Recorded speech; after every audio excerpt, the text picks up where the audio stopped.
Hello everyone, आप सभी का स्वागत है YouTube channel Hindi education point में। यूके एसएससी हो या यूके पीएससी हो, सब में हिंदी का एक अपना हिस्सा है। तो उसी पाठ्यक्रम के अनुसार यहाँ पर महत्वपूर्ण प्रश्नों की एक सीरीज़ हम लेके आ रहे हैं, जिसमें यूके एसएससी और यूके पीएससी के जो सिलेबस है, हिंदी का जो सिलेबस है, उसके अकॉर्डिंग जितने भी प्रश्न बनते हैं, उन प्रश्नों का पूरा सीरीज जैसे एक आप कह सकते हैं सैम्पल पेपर के रूप में यहाँ पर हम लेके आ रहे हैं। इन टॉपिक से रिलेटेड अगर आपको डीप नॉलेज लेनी है तो आप इसकी प्लेलिस्ट में जाकर वर्ण विचार, तत्सम तद्भव शब्द, संधि, समास, इनके विषय में जान सकते हैं।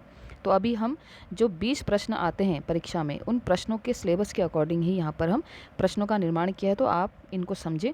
और ये इंपॉर्टेंट क्वेश्चन है, बार बार परीक्षा में पूछे जा चुके हैं। आपको प्रश्नों की भाषा से ही ऐसा अनुभूत हो जाएगा कि परीक्षा में बार बार आते रहते हैं। तो सबसे पहले हम पहले प्रश्न में आते हैं। पहला प्रश्न है, बादल राग कविता किस कवि की रचना है? सुमित्रा नंदन पंत की, सूर्यकांत त्रिपाठी निराला की, महादेवी वर्मा की या जयशंकर प्रसाद की? तो इसका आंसर तो बी है, सूर्यकांत त्रिपाठी निराला। लेकिन हम इन चारों राइटरों को थोड़ा बहुत समझ लेते हैं, क्योंकि यूकेएसएससी में इन राइटरों को डाला है सिलेबस के अकॉर्डिंग। तो बादल राग कविता किसकी रचना है? ये तो हमने पढ़ा कि सूर्यकांत त्रिपाठी निराला की रचना है। पहले निराला जी के बारे में जानते हैं। निराला जी की जो अन्य प्रमुख रचनाएं हैं वो हैं सरोज स्मृति, तोड़ती पत्थर, राम की शक्ति पूजा, तुलसीदास, अनामिका, जूही की कली। और सबसे बड़ी बात अगर हम कहें तो इनको महाप्राण की उपाधि भी दी गई है। तो प्रश्न अगर ऐसे आ जाए कि किस कवि को महाप्राण की उपाधि दी गई है, तो सूर्यकांत त्रिपाठी निराला, या जो मैंने अभी अन्य रचनाएं बताई ये भी निराला जी की रचनाएं हैं। तो अब आते हैं सुमित्रा नंदन पंत पे। सुमित्रा नंदन पंत से भी रचनाएं पूछी जा सकती है। इनकी महत्वपूर्ण रचनाएं हैं चिदम्बरा, कला और बूढ़ा चांद, गुंजन, ग्राम्या, लोकायतन। कई बार ये जो मैंने आपसे रचनाएं बोली हैं ये पूछी गई हैं, ये इंपॉर्टेंट रचनाएं हैं, तो आप याद रखेंगे। सुमित्रा नंदन पंत की रचनाएं हैं चिदम्बरा, कला और बूढ़ा चांद, गुंजन, ग्राम्या और लोकायतन। और चिदम्बरा के लिए इनको 1968 में ज्ञानपीठ पुरस्कार मिला है। किसको? सुमित्रा नंदन पंत को चिदम्बरा रचना के लिए 1968 में ज्ञानपीठ पुरस्कार मिला है। तो ये इस दृष्टि से महत्वपूर्ण प्रश्न है। अगले है हमारे पास ऑप्शन महादेवी वर्मा। तो महादेवी वर्मा की भी प्रमुख रचनाएं हैं यामा, अतीत के चलचित्र, निहार, सांधी गीत। और इसमें इंपॉर्टेंट यह है कि जो यामा रचना है इसके लिए इनको ज्ञानपीठ पुरस्कार मिला है। तो जो रचनाएं पुरस्कृत होती हैं वो रचनाएं पूछी जाती हैं, ये आप ध्यान रखेंगे। अगले हैं हमारे पास जयशंकर प्रसाद, जिनकी प्रसिद्ध रचनाएं हैं कामायनी, झरना, लहर। ठीक है। और एक दृष्टि से देखा जाए तो चारों जो राइटर हैं, सुमित्रा नंदन पंत, निराला, वर्मा और प्रसाद जी, ये चारों छायावादी कवि हैं। तो ऐसा भी आ सकता है कि इनमें से कौन छायावादी कवि नहीं है, तो ये चारों छायावादी कवि हैं, आप ये ध्यान रखेंगे। तो पहले प्रश्न से हमने कुछ एक्स्ट्रा टॉपिक और एक्स्ट्रा पॉइंट भी समझे। ठीक है, आगे भी हम ऐसे समझते रहेंगे। अगला प्रश्न है, इनमें मध्य पुरुष सर्वनाम है। इनमें जो ऑप्शन है तू, मैं, हम, वह, इसमें मध्य पुरुष सर्वनाम क्या है? तो सर्वनाम संज्ञा के स्थान पे जो प्रयुक्त शब्द होते हैं उनको सर्वनाम कहते हैं। तो इसको मैं अगर आपको ऐसे समझाऊं कि first person, second person and third person, प्रथम पुरुष, मध्यम पुरुष और उत्तम पुरुष या अन्य पुरुष, हम जिसको हम उत्तम पुरुष कह सकते हैं, या फिर उधर हम प्रथम को अन्य उत्तम कह सकते हैं, उधर अन्य कह सकते हैं। तो फर्स्ट पर्सन मतलब मैं, हम, ठीक है, ये फर्स्ट पर्सन मतलब प्रथम पुरुष या उत्तम पुरुष। तू, तुम, ये हो गया सेकंड पर्सन जिससे हम बात कर रहे हैं, तो ये क्या हो गया? मध्यम पुरुष। और वह क्या है? अन्य पुरुष। तो यहाँ पर मध्य पुरुष कौन है? ऑप्शन नंबर ए, तू। ठीक है, आगे बढ़ते हैं। अगला प्रश्न है, इनमें उत्तराखंड के रचनाकार हैं हजारी प्रसाद द्विवेदी, महादेवी वर्मा, राहुल सांकृत्यायन या जीत सिंह नेगी। तो हजारी प्रसाद द्विवेदी, महादेवी वर्मा जी के बारे में अभी हमने पढ़ा, छायावादी कवियत्री हैं। राहुल सांकृत्यायन को घुमक्कड़ कहा जाता है। केदार पांडे इनका वास्तविक नाम था, इन्होंने बाद में बौद्ध धर्म अपना लिया था राहुल सांकृत्यायन ने। केदार पांडे इनका वास्तविक नाम है। और जीत सिंह नेगी जो हैं ये इसका राइट आंसर है, ये हैं उत्तराखंड के रचनाकार। इनकी कुछ प्रमुख रचनाएं मैं आपको बताना चाहूँगी। मलेथा की कूल, भारी भूल, छम, घुंघरू, बाजला, ये 3 रचनाएं मैंने आपको बताई। हो सकता है अगली बार इनकी रचनाएं पूछ ले। तो मलेथा की कूल, भारी भूल और छम, घुंघरू, बाजला, ये जीत सिंह नेगी जी की प्रमुख रचनाएं हैं और यही उत्तराखंड के रचनाकार हैं। अगला प्रश्न है, आचार्य हजारी प्रसाद द्विवेदी को उनकी किस पुस्तक पर साहित्य अकादमी पुरस्कार मिला? तो इसका आंसर है ऑप्शन नंबर सी, आलोक पर्व। पहले तो ये सारी रचनाएं ही हजारी प्रसाद द्विवेदी की हैं। अशोक के फूल, कुटज, आलोक पर्व, बाणभट्ट की आत्मकथा, ये चारों रचनाएं हजारी प्रसाद द्विवेदी जी की हैं। तो एक तरह से ये क्वेश्चन भी पूछा जा सकता है कि कौन सी रचना है, तो आप ये याद रखेंगे चारों रचनाएं हजारी प्रसाद द्विवेदी जी की हैं। लेकिन जो आलोक पर्व है इसके लिए इनको साहित्य अकादमी पुरस्कार मिला। अगला प्रश्न है, बिंद्रा नामक गढ़वाली नाटक के लेखक हैं हरिदत्त भट्ट शैलेश, डॉक्टर पुरुषोत्तम डोभाल, मंगलेश डबराल, भगवती प्रसाद चंदोला। तो उसका राइट आंसर है डॉक्टर पुरुषोत्तम डोभाल। ठीक है, ये इसका राइट आंसर है, डॉक्टर पुरुषोत्तम डोभाल बिंद्रा नामक गढ़वाली नाटक के लेखक हैं। अब यूकेएसएससी और यूकेपीएससी में उत्तराखंड राइटरों को भी पूछा जा रहा है, तो आप इससे रिलेटेड भी अपना जो नॉलेज है उसको थोड़ा सा परिपक्व बनाएं, उस ज्ञान को बढ़ाएं। और यही मेरा प्रयास रहेगा कि जो उत्तराखंड से संबंधित राइटरों को पूछा जा रहा है बार बार, मैं उससे संबंधित और भी वीडियो आपके लिए लेके आते रहूँ। अगला प्रश्न है, उपमेय में उपमान का निषेध रहित आरोप होने पर कौन सा अलंकार होता है। अब यहाँ पर मैं आपको चारों अलंकार का थोड़ा थोड़ा चीज़ें समझाऊंगी। उपमेय में उपमान का निषेध रहित आरोप यहाँ पर बोला है, अगर इसकी जगह ये बोला जाता है कि उपमेय में उपमान की तुलना होने पर कौन सा अलंकार होता है, तब इसका राइट आंसर होता है उपमा। ठीक है, अब इसका राइट आंसर तो यह है निषेध रहित आरोप जहाँ पर होता है, भेद रहित आरोप भी बोल सकते हैं, आरोप जहाँ पर होता है उसे बोलते हैं रूपक अलंकार। ठीक है, मैं आपको उदाहरण देती हूँ कि मैया मैं तो चंद्र खिलौना ले हूँ, मैया मैं तो चंदा ही चाहता हूँ खिलौने के रूप में, या मैया मैं तो चंद्र सा खिलौना ले हूँ। अगर सा, सी, से, सरिस, समान ऐसे वाचक शब्द लगते हैं तो वो उपमा अलंकार होगा। बिना वाचक शब्दों की तुलना की जाती है, ठीक है, तू उसके समान है, तू वही है। ठीक है, ये दो मैंने आपको एग्जांपल दिया आपकी भाषा में, तू उसके समान है या तू वही है। तो जब उसको वही हम कह देंगे, यानी कि कोई भेद ही नहीं रह गया, तो हम क्या कहेंगे उसको रूपक अलंकार। और तुलना की जाए खाली कि तू उसके समान है, पी पर पास सरिस मंडोला। ठीक है, ये जो सारे जो सा, सी से सरिस समान वाले थे उपमा अलंकार होता है, बिना वाचक शब्दों के रूपक अलंकार होता है। अनुप्रास अलंकार क्या होता है, जिसमें वर्ण की आवृत्ति होती है, ध्यान देंगे वर्ण की आवृत्ति। ठीक है, वर्ण की आवृत्ति जैसे तरनी, तनुजा, तट, तमाल, तरुवर, बहु, छाए।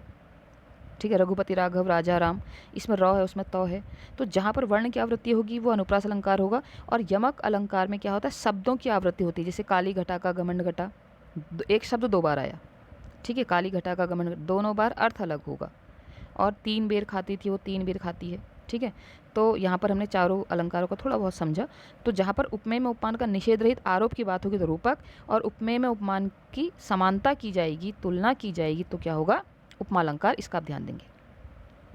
अगला प्रश्न है, रिक्त शब्द के लिए उपयुक्त वाक्यांश है, यानी कि एक शब्द आपको दिया है, वो किस वाक्यांश से के लिए एक शब्द है, उस वाक्यांश को हमें ढूंढना है। पहला ऑप्शन है युद्ध में बड़ी कुशलता के साथ लड़ने वाला, दूसरा है जिसका वंश लुप्त हो गया हो, तीसरा है पुरानी पीढ़ी द्वारा नई पीढ़ी को मिलने वाली संपत्ति, और चौथा है जिसका वर्णन करना संभव ना हो। तो उसका राइट आंसर है ऑप्शन नंबर सी, पुरानी पीढ़ी द्वारा नई पीढ़ी को मिलने वाली जो संपत्ति होती है उसको क्या बोलते हैं, रिक्त बोलते हैं। ठीक है, पुरानी पीढ़ी द्वारा नई पीढ़ी को मिलने वाली संपत्ति को क्या बोलते हैं, रिक्त बोलते हैं। अगला क्वेश्चन है, इनमें अज्ञ शब्द का विलोम क्या है। अगर अज्ञ शब्द की जगह अज्ञानी होता, अगर अज्ञ शब्द की जगह अज्ञानी होता तो उसका राइट आंसर होता ऑप्शन नंबर ए, ज्ञानी। लेकिन ये अज्ञानी नहीं लिखा है, खाली अज्ञ लिखा है, तो उसका राइट आंसर है विज्ञ। अज्ञ का मतलब होता है जो नहीं जानता, और विज्ञ का मतलब है जो जानता है। ठीक है, और पंडित और विद्वान तो एक व्यक्ति के रूप में आ गए, लेकिन हम यहाँ पर उसको पढ़ रहे हैं। अज्ञ मतलब जानना और विज्ञ मतलब नहीं जानना। ठीक है, तो अज्ञ शब्द का विलोम होगा विज्ञ। अगर अज्ञानी होता तो उसका विलोम शब्द क्या होता, ज्ञानी। तो राइट आंसर है ऑप्शन नंबर डी, विज्ञ। अगला क्वेश्चन है, इनमें भाववाचक संज्ञा है, तो भाववाचक संज्ञा भूख है। ठीक है, क्योंकि बाकी सब क्या हैं, व्यक्तिवाचक, जातिवाचक और द्रव्यवाचक हैं, तो उसका राइट आंसर है ऑप्शन नंबर ए, भूख। भाववाचक संज्ञा है भूख। अगला प्रश्न है, इनमें प्रारूपण की विशेषता नहीं है। देखो प्रारूपण क्या होता है, नोटरी मतलब जो सरकारी कामों में जिसका प्रयोग होता है उसको प्रारूपण बोलते हैं। तो प्रारूपण की विशेषता क्या होगी, भाषा स्पष्ट होनी चाहिए। अगर हम फॉर्मल कोई चीज़ कर रहे हैं, औपचारिक काम के लिए किसी चीज़ को कर रहे हैं, उसकी भाषा स्पष्ट होगी। भाषा अलंकार युक्त होगी। देखो अलंकार का प्रयोग क्या किया जाता है, अलंकार का अर्थ क्या, अलंकार का अर्थ होता है भाषा की सुंदरता को बढ़ाने के लिए। तो अलंकार युक्त भाषा का प्रयोग सिर्फ काव्य भाषा में होता है, सिर्फ काव्य रचनाएं जो होंगी उसमें अलंकार युक्त भाषा का प्रयोग होता है। तो प्रारूपण में अलंकार युक्त भाषा का प्रयोग नहीं होगा।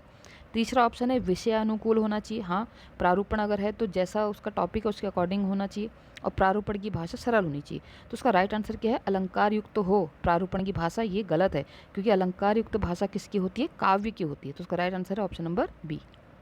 आगे बढ़ते हैं। अगला प्रश्न है, इनमें शुद्ध वर्तनी वाला शब्द है। ये बहुत बार पूछा जाता है, शुद्ध वर्तनी। मैंने शुद्ध वर्तनी से संबंधित भी वीडियो बनाई है, आप प्लेलिस्ट में जाके देखें। मैंने आपको वहाँ शब्द बताया, एक उज्ज्वल, एक बताया ज्योत्सना, एक बताया कवियत्री, एक बताया आशीर्वाद। ये ऐसे शब्द हैं जो रिपीट होते रहते हैं। तो यहाँ पर एक नया शब्द है अनुग्रहित। इसका right answer option number A, अनुग्रहित। ठीक है, शुद्ध वर्तनी वाला शब्द है अनुग्रहित। आप याद रखेंगे, ह में बड़ी की मात्रा है और ग में री से ऋषि, अनुगृहित। ठीक है, अगला प्रश्न है, इनमें अशुद्ध वाक्य है। उसे वहाँ जाना ही नहीं था, उसके प्राण पखेरु उड़ गए, उन्नति के मार्ग में संकट भी आते ही हैं, प्रकृति की सुंदरता ने मेरा मन मोह लिया। अगर आप ध्यान से देखेंगे, उन्नति के मार्ग में संकट भी और ही, ये दोनों निपात हैं। ये दोनों शब्द क्या है, निपात हैं। आप थोड़ा सा अगर व्याकरण आपने थोड़ी सी अगर पढ़ी होगी व्याकरण, तो निपात का प्रयोग तब होता है जब हम अपनी बात पर जोर देकर बोलते हैं कि मैं तो आऊँगा ही। ठीक है, मैं कर तो रहा हूँ, या वो ही प्रथम आएगा। ठीक है, या मेरे कहने पर ही वो उठेगा। तो ही और भी ये निपात हैं। तो यहाँ पर दो निपातों का प्रयोग किया गया, जबकि अशुद्ध वाक्य वो भी होते हैं जहाँ पर आवश्यकता से अधिक शब्दों का प्रयोग होता है। तो उन्नति के मार्ग में संकट भी आते ही हैं, भी का प्रयोग भी हुआ है और ही का प्रयोग भी हुआ है, इसलिए ऑप्शन नंबर सी अशुद्ध वाक्य है। कारण भी हमें समझना है कि अशुद्ध क्यों है। ठीक है, तो इनमें अशुद्ध वाक्य है, उन्नति के मार्ग में संकट भी आते ही हैं, दोनों निपात, दो निपात का प्रयोग हुआ है। तो option number C is the right answer. अगला प्रश्न है, तत्सम शब्द नहीं है। इससे संबंधित भी मैंने वीडियो बनाई है, आप प्लीज़ प्लेलिस्ट पे जाइए और वहाँ देखिए। ठीक है, तो तत्सम शब्द नहीं है। इक्षु माने होता है ईख, प्रस्तर माने होता है पत्थर, अद्य माने होता है आज, और जोगी तत्सम शब्द नहीं है। बाकी सारे तत्सम शब्द हैं, मैंने उनके आपको तद्भव शब्द बताए, जोगी तत्सम शब्द नहीं है, ऑप्शन नंबर डी। अगला प्रश्न है, इनमें बहुब्रीहि समास का उदाहरण नहीं है। पहले तो बहुब्रीहि समास को समझते हैं, बहुब्रीहि समास होता क्या है। बहुब्रीहि समास वह समास होता है जिसमें दोनों ही पद अप्रधान होते हैं। मतलब इसमें कोई भी अगर आप मेरी समास वाली वीडियो में जाएंगे, आपको वहाँ पता चलेगा कि जो समास होता है वो दो पदों से मिलकर बनता है, पूर्व पद और उत्तर पद। तो किसी में पूर्व पद प्रधान होता है, किसी में उत्तर पद प्रधान होता है। जबकि बहुब्रीहि समास एक ऐसा समास है जिसमें कोई भी पद प्रधान नहीं होता है, इसमें किसी तीसरे की पहचान होती है। जैसे अगर पहला एग्जाम्पल लेते हैं, चक्रपाणी। ठीक है, पाणी मतलब हाथ, हाथ में जिसके चक्र है अर्थात विष्णु या श्री कृष्ण। तो जहाँ पर दिख कुछ और रहा है और उसका किसी तीसरे व्यक्ति को इशारा हो रहा है, जैसे गजानन है, दशानन है, ठीक है, नीलकंठ है, तो वहाँ पर बहुब्रीहि समास होता है। अब इन चारों एग्जाम्पल में आप ध्यान दीजिए, चक्रपाणी अर्थात विष्णु श्री कृष्ण, और वीणा पाणी, मैंने आपको बताया पाणी माने हाथ, वीणा माने वीणा जिसके हाथों में अर्थात सरस्वती माँ, और पीताम्बर पीले वस्त्र पहनते हैं जो अर्थात श्री कृष्ण या विष्णु भगवान। तो यहाँ पर नील गगन, नीला है जो गगन, तो ये तो कर्मधारी समास का उदाहरण है। तो उसका राइट आंसर क्या है, ऑप्शन नंबर बी। और कर्मधारी समास की विशेषता ये होती है कि उसमें प्रथम पद विशेषण और द्वितीय पद विशेष्य। यह विशेषण विशेष्य का मतलब उसमें जोड़ होता है, विशेषण और विशेष्य होता है। विशेषण जानते हैं ना, गुणवाचक विशेषण। ठीक है, तो देखो नील मतलब नीला है जो गगन, कैसा गगन, जो नीला है। तो यहाँ पर कर्मधारी समास है, बाकी तीन अन्य बहुब्रीहि समास का उदाहरण है। अगला प्रश्न है, वार्षिकोत्सव शब्द में संधि है। मैंने संधि भी बहुत अच्छे से समझाई, आप प्लीज़ प्लेलिस्ट में जाइए, वहाँ देखिए। तो वार्षिक उत्सव, अ और उ मिलके बना ओ, तो वार्षिकोत्सव में कौन सी संधि है, गुण संधि है। मैंने वहाँ पे बताया है कि दीर्घ, वृद्धि और यण, इनको कैसे पहचानना है, कैसे समझना है, आप प्लीज़ वहाँ जाकर देखिए। यहाँ पर मैं उन प्रश्नों का, उन पूरे सिलेबस के अकॉर्डिंग प्रश्नों को लाने का प्रयास कर रही हूँ जो एग्जाम में पूछे जाते हैं, और ये सीरीज आगे बढ़ते रहेगी। आप प्लीज़ इसमें लाइक करें, कमेंट करें, और जिस प्रश्न को आप पहले से आपको उसका उत्तर आता, आप कमेंट करके उसका आंसर लिख भी सकते हैं। तो वार्षिकोत्सव शब्द में संधि कौन सी है, ऑप्शन नंबर ए, गुण संधि। अगला प्रश्न है, इनमें किस शब्द में प्र उपसर्ग नहीं है। अब हम प्र उपसर्ग नहीं तो हम समझेंगे भी कि क्या है, कैसे है। देखो, पहला है प्रत्यर्पण, तो प्रति और अर्पण, इसमें प्रति उपसर्ग है। दूसरा है प्रत्येक, प्रति और एक, इसमें भी प्रति उपसर्ग है। तीसरा है प्रस्तुत, और इसमें क्या है, इसमें प्र उपसर्ग है। और जो फोर्थ है प्रतिरोध, प्रति प्लस रोध। तो ऑप्शन नंबर सी, प्रस्तुत में प्र उपसर्ग है, ये हमें आंसर पता चला। अगला क्वेश्चन है, देखिए ऐसे मुहावरे आते हैं जो बड़े ही, तो हमें इसमें लॉजिक लगाना होता है। बसंत की कोकिल मुहावरे का सही अर्थ है। बसंत की कोकिल मतलब कोयल कब बोलती है, जब बसंत आता है, यानी कि बसंत की विशेषता के कारण कोयल बोल रही है। तो चारों ऑप्शन में देखो क्या लग रहा है, वैभवशाली का गुणगान करने वाला। देखो, बसंत का मौसम ही ऐसा होता है कि उस समय हर कोई प्रफुल्लित होता है, उत्साहित होता है, मदहोश होता है, कहते हैं ना, ऐसा बसंत का मौसम ऐसा ही होता है। सारे मौसमों का राजा, राजकुमार, इसको राजा कहा जाता है। तो बसंत की कोकिल होना यानी कि वैभवशाली का गुणगान करने वाला। कोयल करती क्या है, बसंत के मौसम में इतनी प्रफुल्लित हो जाती है कि गान करती है, गाती है। तो सही आंसर इसका ये है। सौंदर्य से प्रेम करने वाला नहीं होगा, यदा गदा प्रकट होने वाला नहीं होगा, ठीक है, अवसर का लाभ उठाने वाला नहीं होगा। हमको जब ऐसे मुहावरे मिलते हैं तो हमें थोड़ा सा कॉमन सेंस यूज़ करके समझना है कि उसका अर्थ क्या है। तो बसंत की कोकिल क्या करती है, कोयल जो है वो बसंत में गा रही है। तो उसका राइट आंसर ऑप्शन नंबर ए, वैभवशाली का गुणगान करने वाला। अगला क्वेश्चन है, पहाड़ी हिंदी का विकास किस अपभ्रंश से हुआ। विकास में भी मैंने आपको बताया कि कौन सी भाषा का विकास किस अपभ्रंश से हुआ, इसको भी आप जाके देखें। तो पहाड़ी हिंदी का विकास हुआ है ऑप्शन नंबर सी, खस अपभ्रंश से। ठीक है, कौन से अपभ्रंश है। अपभ्रंश का अर्थ मैंने आपको बताया था, कई बार पूछा जा सकता है कि अपभ्रंश का अर्थ क्या है। अपभ्रंश मतलब होता है बिगड़ा हुआ स्वरूप, किसी भी भाषा का बिगड़ा हुआ स्वरूप बोलते हैं अपभ्रंश।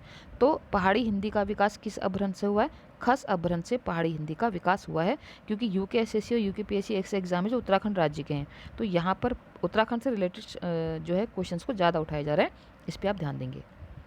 अगला प्रश्न है, आज की वीडियो का अंतिम प्रश्न, सरकार किस भाषा का शब्द है, या सरकार शब्द किस भाषा का है। तो उसका राइट आंसर है फारसी भाषा का शब्द है।